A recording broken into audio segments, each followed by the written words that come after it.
It's Nick McElwain from the Preston and Steve Show, 93.3 WMMR from Philadelphia. I'm here with Jay Roach, director for Dinner for Schmucks. Yeah. How are you, Jay? I'm great. Good to be here. Thank you so much for speaking with us on MMR. We saw the movie last night, Mike and Mara and I did, and nice. With a whole bunch of other people. You had a good time? A great time.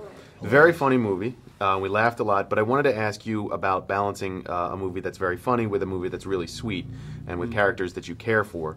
And Steve Carell's character in particular could be just a schmuck, a typical schmuck, but you end up rooting for the guy. Yeah. Is that difficult to bring about? I don't know. It's interesting you say that because I never looked at it exactly like that. I always like films where there's a little undercurrent of tragedy with a lot of comedy, so that it's sort of balanced and it's not too silly or too goofy, and it sort of feels like there's a reason for it, if you will. And I think audiences like feeling like they're going to go through something that works on your head and your funny bone and your heart. And that when I watch a movie, and I try to just be like the audience members, when I'm watching it in the director's chair, that's what I would want. So I try to serve it up.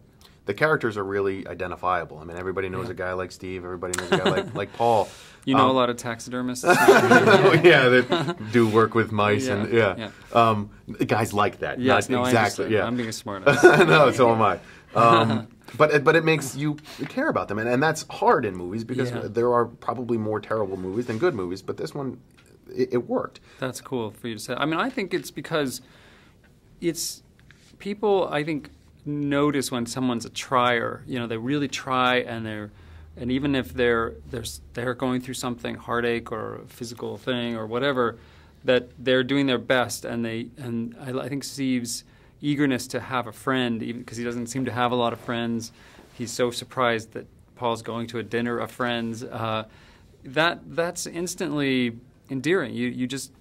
Optimism is contagious, and it is surprisingly rare. We're such a screwed up world most of the time, and it's so easy to be cynical and pessimistic. To meet someone who's actually got a relentlessly verging on pathological optimism is a nice touch. And a heart, and somebody that has had his heart broken a little bit too. So that's heartache, and he copes with his heartache by reenacting his favorite fantasy date with his wife in a park, but through roadkill mice who are dressed in tiny human costumes. But even that part of natural. It's not.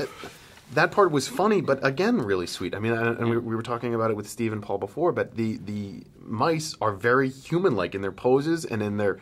It's remarkable that you actually sort of care about the mice in this movie because of how artfully put together they are. Oh, thanks. That was a lot of work. I'm sure.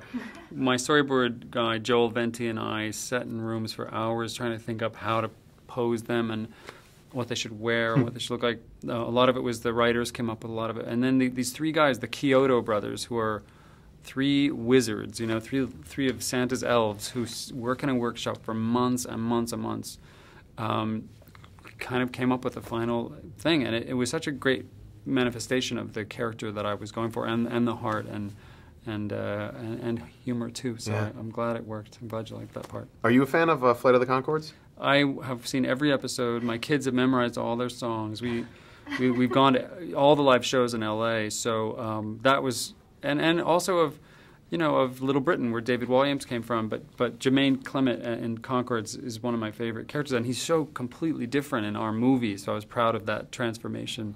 But he's the star of the future. That guy he's already a big star among his fans, but that fan base is going to explode right now, I think. And the actress that plays Mel, I can't remember her name. Kristen Shaw, right. Yeah. She plays Tim's assistant and also freaking hilarious.